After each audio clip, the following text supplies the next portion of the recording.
Welcome to the Encore Audio Archives YouTube channel. I'm Taper Dave, and this is my channel. I've uploaded hundreds of talks here that I've recorded at meetings in West LA, and I've also recorded conventions starting in 2013. I've got a bunch of those up. And Walt and Mary Murray, the original owners of Encore Audio Archives, started the company in the 80s, and Walt recorded Joe and Charlie's and a bunch of stuff down in Vista, California. My sobriety date is June 20th of 1994.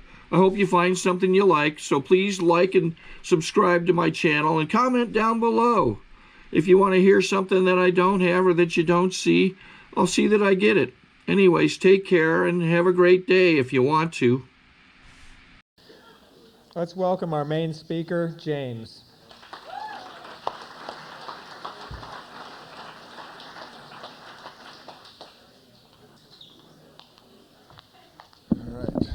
I'm James, alcoholic. I want to welcome everybody here tonight on a Saturday night. I hope everybody feels like I feel. I guess if what I was thinking about at the break, if the meeting would have ended at that point, I was fine. It's like I got what I was looking for, and I wanted to wish everybody happy birthday, and the newcomers and everybody that are here tonight on a Saturday night, the people that want to be here and the people that don't want to be here, and the people that are feeling great and the people that are in a lot of pain.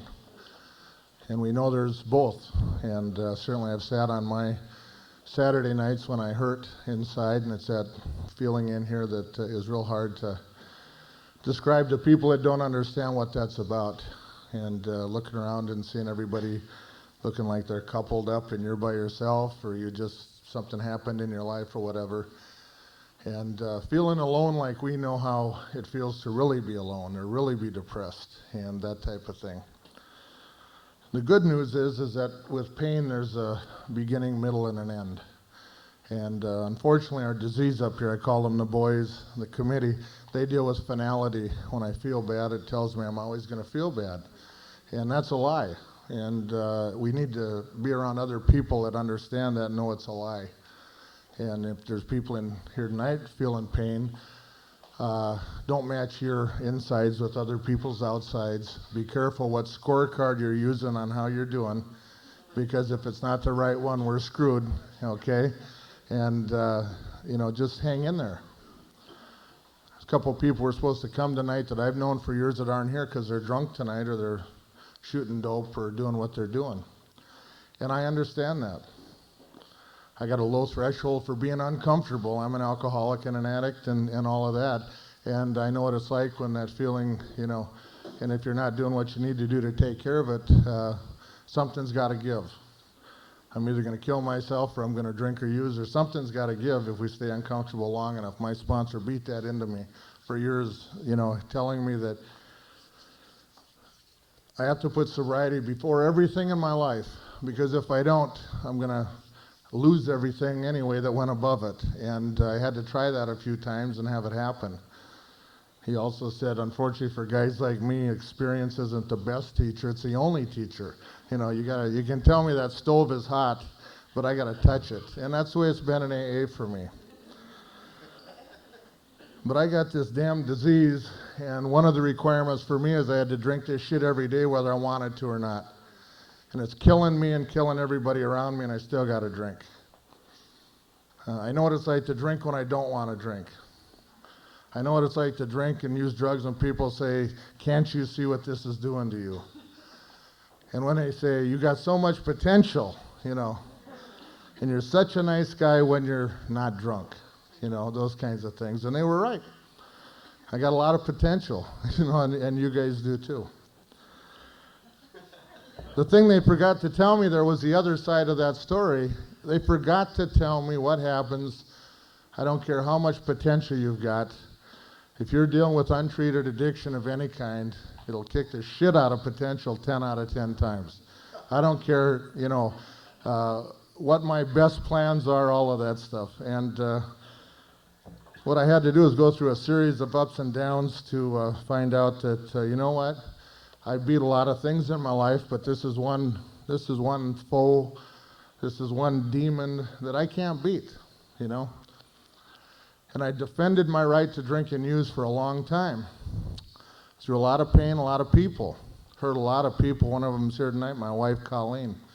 I think I've been in Al-Anon for 18 years, and that's happening. That for me, I've done a lot of things to make life really painful for her for many years. And she kept loving me because she knew what kind of guy that I could be, or that I had been, or that I might be, and that there was a guy inside of here that if we could somehow separate this disease over here from who James really is, that by God, he's not a bad guy.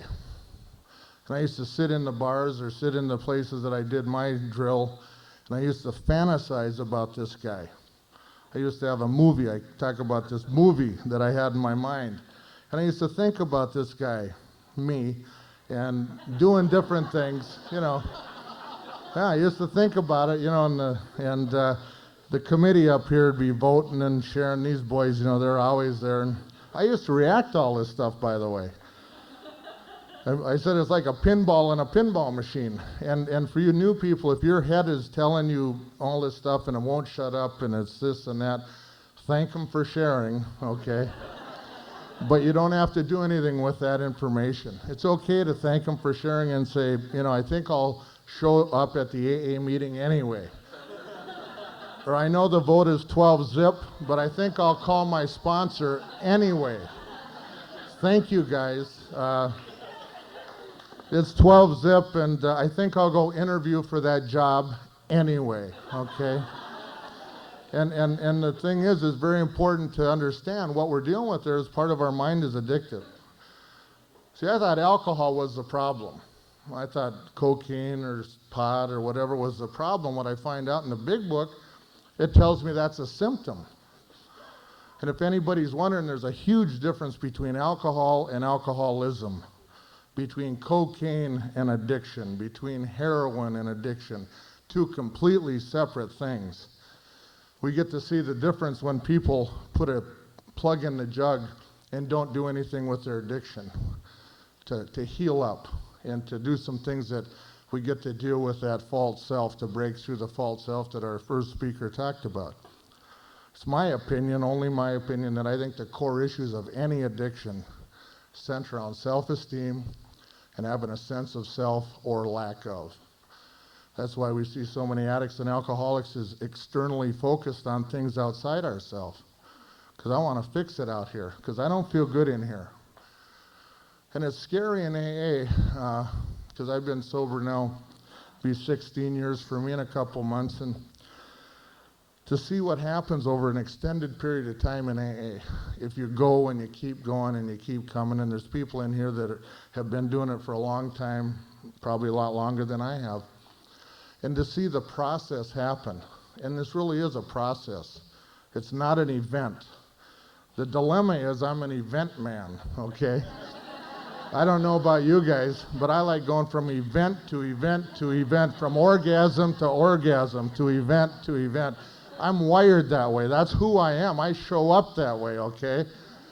And what you guys tell me, and the sponsor tells me, and the speakers tell me, and they say, slow down. They say, this is not an event, man. You are here for the duration.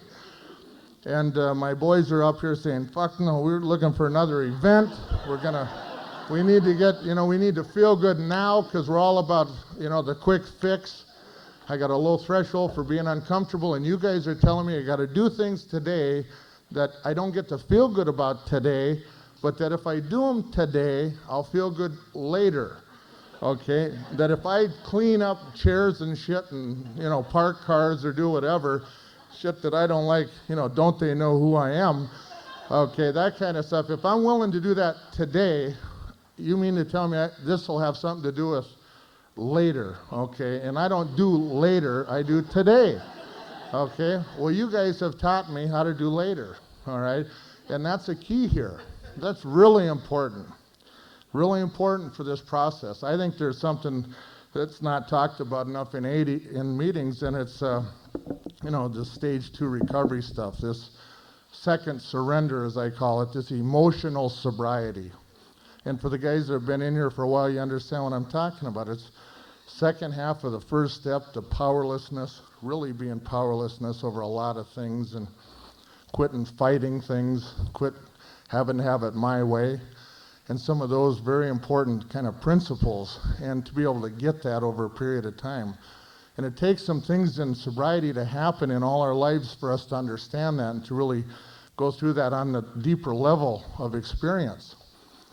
The trouble is a lot of people don't stay long enough here, sober, to have those things happen. Because when they start to happen, the big red eject button starts to flash. I call it the big red one. And we hit that sucker and we're out of here, okay? So we never got to find out what's on the other side of that deal. What if I stay in the relationship instead of leaving every time? What if I stay in therapy instead of leaving every time we get up against that stuff that's there and it's really there, and I got to deal with it at some point, okay? What happens if I stay this time? You know, some of those choices about really sobriety and about who am I really? Who am I really? Not who do I want you to think I am, or who do I want me to think I am, but who am I? See, I got my own definition for alcoholism, and it's got nothing to do with drinking or using drugs. My own definition, I made it up years ago, and we already heard about it tonight. It's not okay to be who you are, drunk or sober. I'm talking about that feeling at 3 o'clock in the morning. She's gone, they're gone, party's over. I'm laying in bed by myself, and I got that hole down here, and it doesn't matter what I'm wearing, where I'm banking, who I'm living with, how much I'm banking on Friday, what I'm driving, all of that stuff that's supposed to fix it. None of that stuff matters. It's just not okay. See, one of the big differences between that 2 out of 10 people that drink alcohol that have something different happen, about 2 out of 10 people. For those 2 out of 10, the other 8, it's a beverage, and for those other 2, it's a medicine. You're talking about my medicine here. The rest of you 8 get to get drunk and throw up and get giggly and do whatever you guys do. You're talking about my medicine, pal, okay? This affects, the best way that I can explain it, my humanness. This is how deep this goes. This affects my humanness. This affects where I really live. And it allows me to walk out that door, front door with the civilians out there and that kind of insanity, okay, and to be able to deal out there. And what happens when I come into AA? Quit taking my medicine. None of the disease doesn't go away. There's a big difference between the two. I just quit taking my medicine. This is what has to replace it for me and for the guys that I know. Somehow I got to come in here and stay in here long enough to go through this process. And I've always said there's this road that we get on, this path when we get in here. We start moving that way on this path of sobriety, and a couple things need to happen for us, or for me. One is I need to come face to face with the person I've been running from my whole life, which is me. The good, the bad, and the ugly. It's all about that step 6 and 7. We can either close our eyes or we can take a look at the good, the bad, and the ugly, and we all have it. We all have a dark side, okay? And number 2 is I need to meet that higher power somewhere on that path that we heard about tonight. Somehow I got to get a personal relationship going with that higher power. And with that comes a lot of freedom. And that's been my experience in sobriety. The closer I can stay to that higher power, the more comfortable I feel, the more easier I am to get along with. Just all kinds of things happen. I've always said if you want to judge on how I'm doing in my AA program, please don't judge me in a Saturday night meeting in Malibu when I'm with 300 or 200 of you guys. That's not fair. If you really want to judge me on how I'm doing in my AA program, take a look at a couple places. What's going on in my living room? In other words, what kind of a husband am I? What kind of a dad am I? What kind of a neighbor am I? What's going on at my office or the university or wherever you spend your days? And number 3, how we doing on the freeways, okay? Those are those are really, if you want to know, forget about AA on Saturday night. This is easy, man. This is so powerful with you guys. I mean, it's, you know, I don't know who wouldn't feel better and do okay in this hour, hour and a half that we're together tonight. This is just a snapshot. What we need to do is figure out how can we take some of this power out here, some of this medicine, some of this salve, some of this lotion here that happens, and go out there with it and be able to loosen up, a little bit. So sobriety doesn't end up being an endurance contest. See, my sponsor told me a lot of things, and a lot of them I remember when I first got sober. I remember it today. One of them was he said, one way to start feeling good about yourself is quit doing the things that make you feel bad. That's that heavy intellectual shit. Just quit doing the things that make just because I got sober doesn't mean I quit doing some shit. I got sober, so I do it sober, It's start making some different choices. He said when I start feeling kind of like sobriety's not enough, and I think all of us feel that way sometimes, he said, at that point the thing to do is for me to sit down somewhere quietly, which can be a challenge for a lot of us. Turn off the TV, the radio, turn off the people in your life, and sit down somewhere by yourself quietly and tell yourself your own story, which is really the only story that I know, is my own, okay? And it's amazing if I'm willing to get to that level in sobriety, what happens. I got some high quality problems today, folks. I can tell you, and I got a feeling a lot of you guys do too. My problems used to be, when do they unlock the door so I get to leave? So they don't have to keep an eye on me anymore. That was a reality for me. Colleen talks about it. We were in Palm Springs the last couple of days. I flew out to do some business stuff out there and flew in this afternoon so I could come here tonight.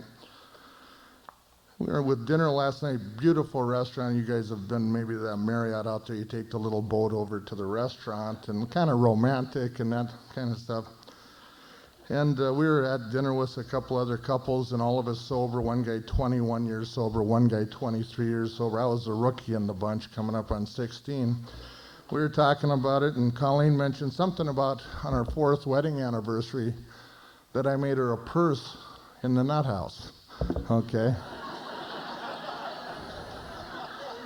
They got me locked up in the VA nut house, and I'm doing the best I can at that point, okay? And it's our 4th wedding anniversary, so what does the guy do? You make your wife a purse. We still have that purse, by the way. I need to remember that purse. That purse represents a lot to me. That purse represents a part of me that I better never forget. Shame on me if I forget where I've come from. One of my prayers is, dear God, please never, never allow me to forget where I've come from. Because I'm so afraid that if I do, I'll have to go back there again. And see, I know what it's like to have to be inside and be locked up. And it's so funny because I was, the step 2 of the program, we came to believe that a power greater than ourselves could restore us to sanity. Sorry to interrupt your viewing. Taper Dave here. Just wanted to take a second to ask you to like and subscribe to my channel. Let me know if you like what you're listening. I've got some very good talks here, and this one's a great one. Just curious, do you think this is better than Zoom? Tell me what you think. And some people struggle with that. I'm not insane. Well, for me, it wasn't the case. The state of Minnesota certified me insane, okay? So they still got a file down there that if I ever want to check and see, I can call downtown to Hennepin County and they'll probably pull it up. What's really funny about it is 15, 16 years later, I'm now a doctor treating those son of a bitches that they're coming to me for therapy, okay? I went from a GED to a PhD in sobriety, okay? I didn't get through high school. And that's, and I wish I could take credit for that. I wish I could take credit for that, and I talk a lot about that because there's people in here sitting here wondering about what they're going to do in sobriety.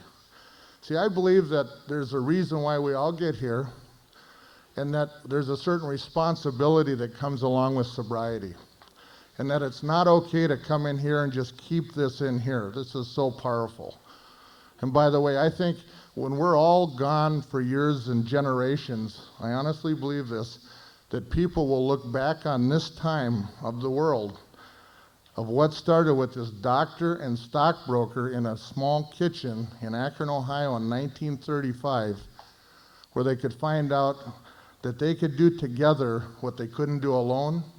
If you help me stay sober and I help you stay sober, we can probably stay sober. We'll invite God to the party. But if it's up to me to keep me sober and you to keep you sober, we're probably going to have to drink again. And what happened in that dynamic, in that process, in the framework, we're too close to it.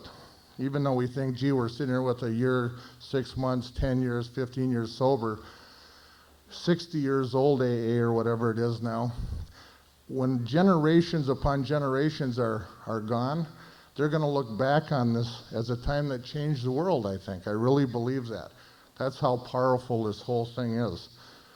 There's a couple of guys, Kenny and some of the guys in there, we were a couple of guys that helped start CA and go to those first meetings and get that going back in some of the guys in here. And just that, and some of the embryonic things that have happened with you guys and that kind of thing. But for me, I was in the Army on my 17th birthday. I never got to finish high school, and I had that strange contrast. I lettered in 3 sports as a sophomore, and I'm playing ball and in the state baseball tournament, and I got scouts and da-da-da. But I'm smoking pot, I'm smoking cigarettes, I'm drinking beer. I got those two different sides of me, and I'm fighting all the time and all of that. So I end up in the Army on my 17th birthday and get a GED. And, I was already real sick at that time. I ended up trying to go to school in sobriety. And my committee told me, you are not smart enough to go to school. Don't even try. You're a loser, man. This is sober. It's called alcoholism in sobriety. Another thing people don't like to talk about. It's the thing that gets us out of these chairs, by the way, out there.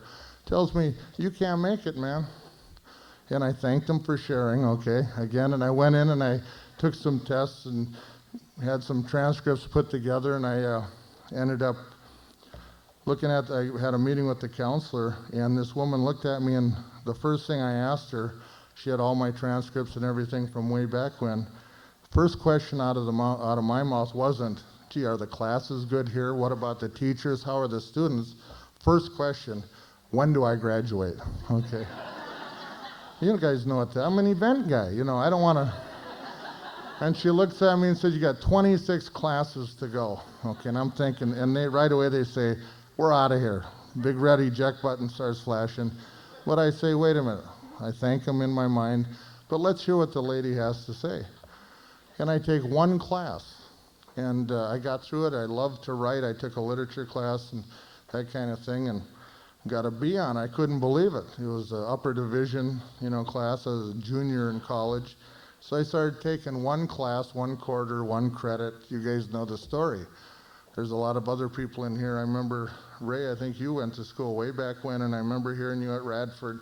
How many years ago was that? Going to see, I don't forget stuff. I remember a lot of things that people have said in this room here that have made big differences in my life. See, Ray would never know that because he and I never even talked to each other. I haven't talked to him in 10 years. But I remember him talking about getting a PhD or whatever from UCLA or USC. And I'm sitting there thinking, Jesus, there's one of the guys that did it. See, you guys give us other guys hope that are out ahead. That's why it's so important to share that in meetings. It's not about ego. We need to share it with one another. We need to let each other know because we've got this disease telling us all we can't do it. See, and we got a lot of people in meetings saying how bad they are and that they can't do it and that they're this and they're that. And I think we need to, continually reinforce to each other that we're worth it. We need to show up and go for your dreams. See, to go for it. So I started taking those classes before long. 2 years later, I got my undergraduate. And I started thinking, geez, I wonder what the guys are doing in graduate school. Vote again. You're too dumb to go to graduate school. Don't even go there. Don't even call up for the brochure. No good. Colleen remembered. So I called up. I said, thank you. I called up. They sent it. I went down, met with the guy. And next thing I know, I'm sitting in graduate school, and I'm looking around this. There's 25 of us. It's Psychology 101, graduate level, master's level. And I'm looking around this, and I'm thinking, man, these people look smart. Oh, man, they look smart. In fact, I think there's 24 of them in here way more smarter than I am. Well, you know, again, comparing from my insides, looking at everybody's outsides. But I said, why don't I stay and try to finish the class and Ends up 3 years later, I end up graduating with a B, plus with a master's degree. Okay, and I cannot believe it. I mean, I went, again, GED, and then I start to wonder what those guys are doing in the doctoral the doctoral I wonder, and of course, you're not going. That's way out of your league. Don't you even call anybody and find that out, okay? No way. So I made the call and got and thought, well, Jesus, why don't I shake them and roll them here? Let's go. I'm the kind of guy, I'll shake them and roll them. And started taking classes and and they were saying, man, we like your work. We really like the stuff that you do. And before long, I got all my classes done, and we started looking at a dissertation and a committee and And the bottom line is that, that I ended up graduating with a PhD in, of all things, human behavior. Okay? How's that sound? Human behavior. I've got a master's in clinical psychology and a PhD in human behavior, and I'm certified nuts by the state of Minnesota.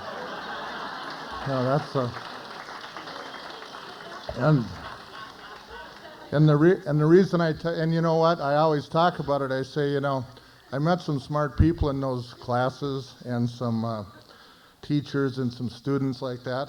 But you know who my real teachers are? You guys. You guys are the real teachers.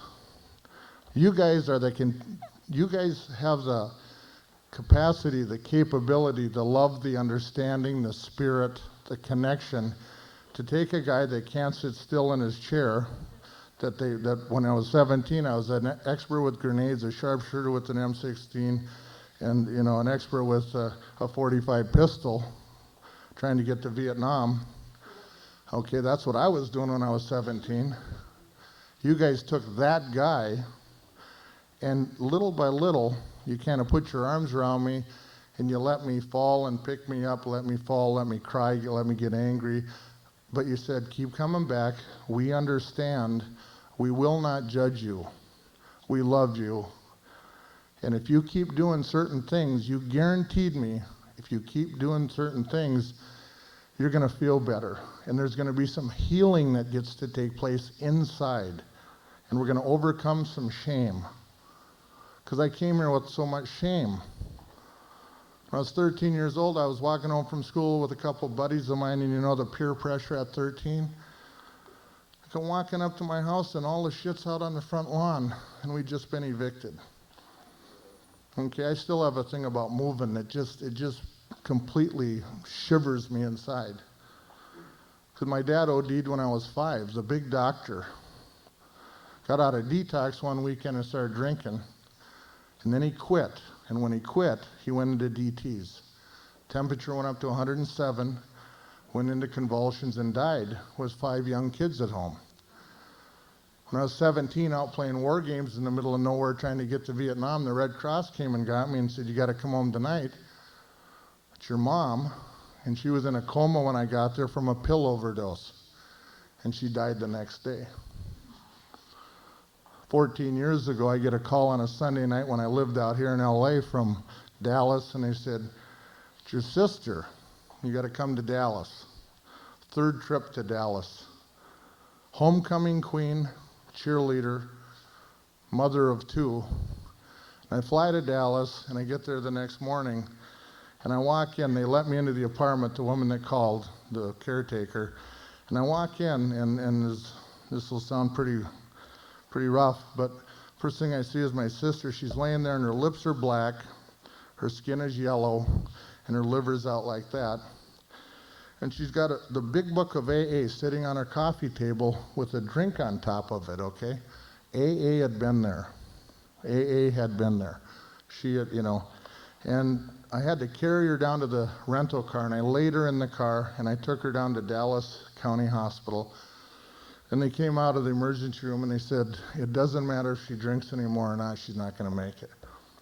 And her body went into the, just basically started to shut down from alcohol poisoning, and she died in there, okay?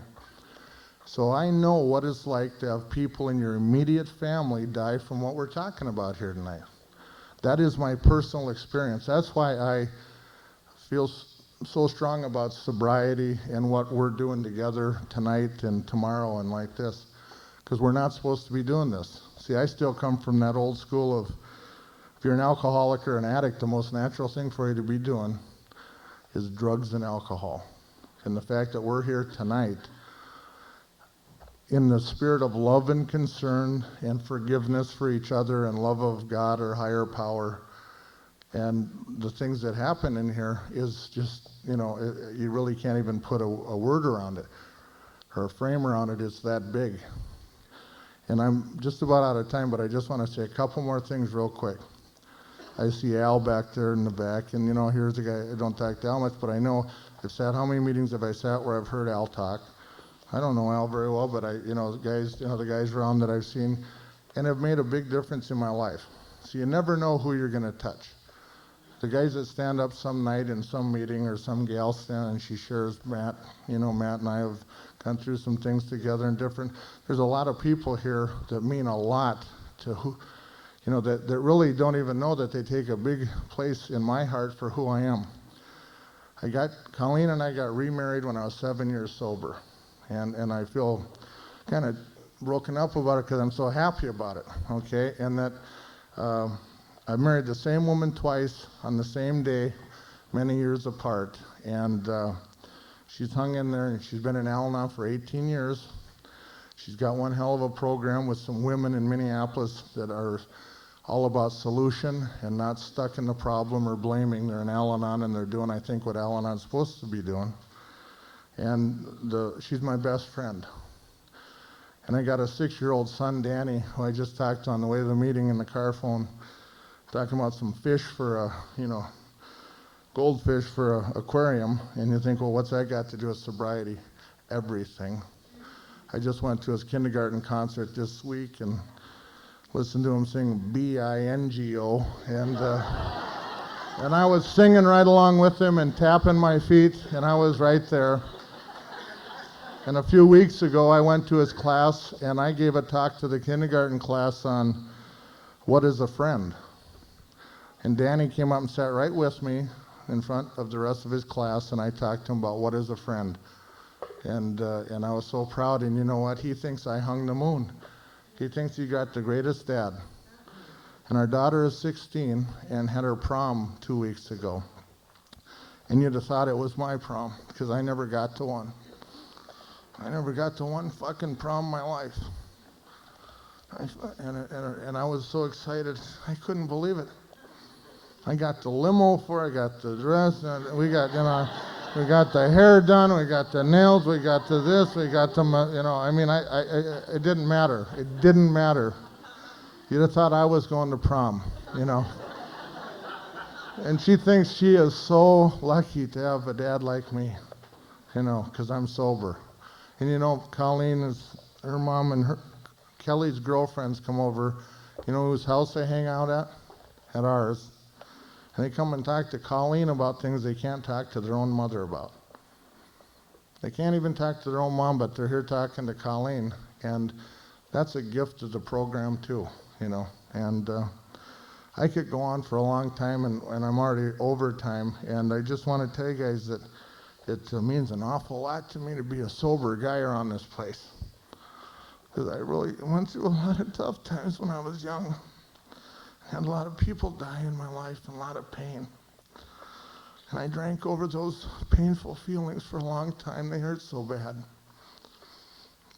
But they don't hurt so much anymore because I'm finally able to, to understand some of it and to try to help other people and to be a husband and a dad and those kinds of things. And I have my own life now.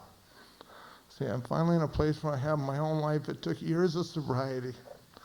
I couldn't understand this stuff when I was 5 years, 6 years, 8 years sober. And some of you guys need to hang in here. Don't go out there, because it'll cut off the chance of you getting to the point where you can stand up one day and look yourself in the mirror and say, you know what?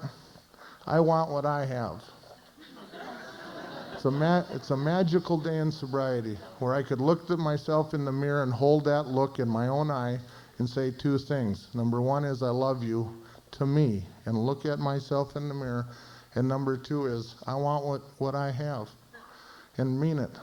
And you can't get that anywhere else. That happens in here. So we're flying back to Minneapolis tomorrow. There's guys staying sober back there. We got meetings, and we do it one day at a time back there.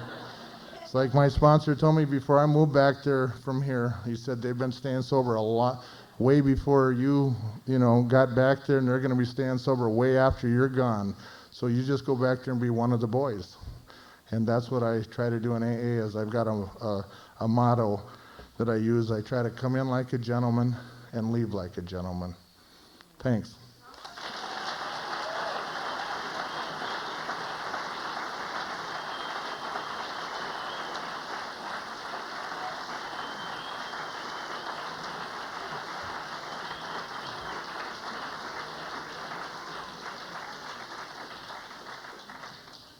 I think we got a great talk going on here. Thanks for watching the channel. Taper Dave here.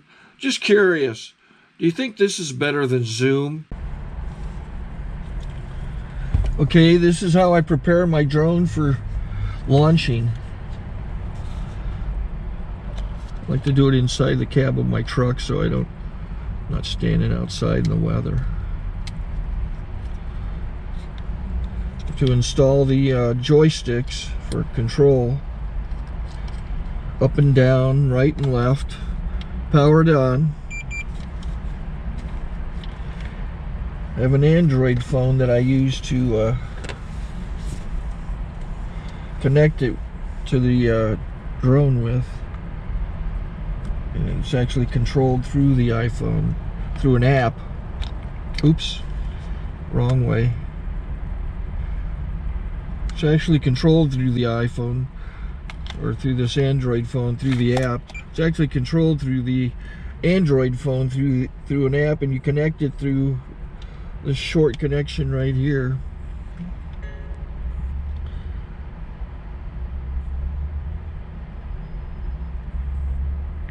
Remote control connected. Remote control's connected. So I pull out the drone. I have to extend the legs. Long legs extended first, then the short legs. Remove the gimbal protector. Set that aside, then power it on one short burst, then one long burst. I lay it down. So I have to go to calibrate. So the drone's not connected yet. It shows you here as this drone gets disconnected, even though the remote's powered on. So the drone has to establish it's connected. So I go into the app to calibration mode. First I'll calibrate the remote controller. Start calibration. Out, in, oop, out, in, up, down, and then this little wheel is to control the gimbal. So it's calibrated. Go to gimbal calibration, start calibration, and then it calibrates the gimbal. I don't know if that shows up. The gimbal's moving all over the place. Changes, you can see it on the video. And I'm calibrated to take off. It's acquired 7 satellites at the moment. There are 26 satellites up in the sky, which it has to acquire before you can take off. So it's connected. It's got enough satellites. This is white. I can go to press this little arrow button, swipe right to take off, and it would start the motors if I slid this to the right, but I'll wait till I get outside. Don't want to do it inside.